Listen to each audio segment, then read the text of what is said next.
This is Enderlord, and welcome back to another video. As I told you, the Skylander Spyro's Adventure disc broke, right? There was a big crack, right? I was going to put it in to record again, and then it wasn't working. So I looked at the disc, and there was a big crack right through the middle. Crazy.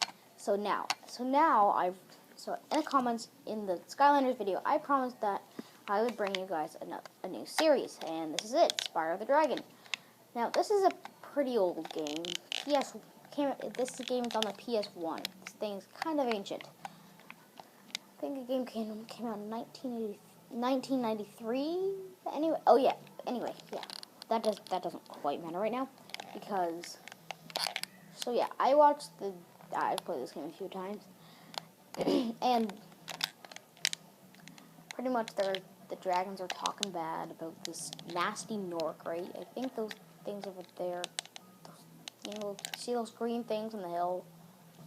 Actually, those green guys over there, supposedly they're called Norks. And yeah, he turned all these dragons to stone, so we have to save them. Alright, let's see what this guy has to say. Nestor. Thank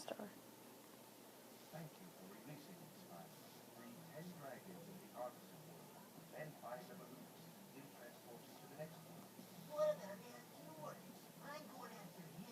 Find dragons first. That's all I can tell you. Alright, find 10 dragons in this world. Goes find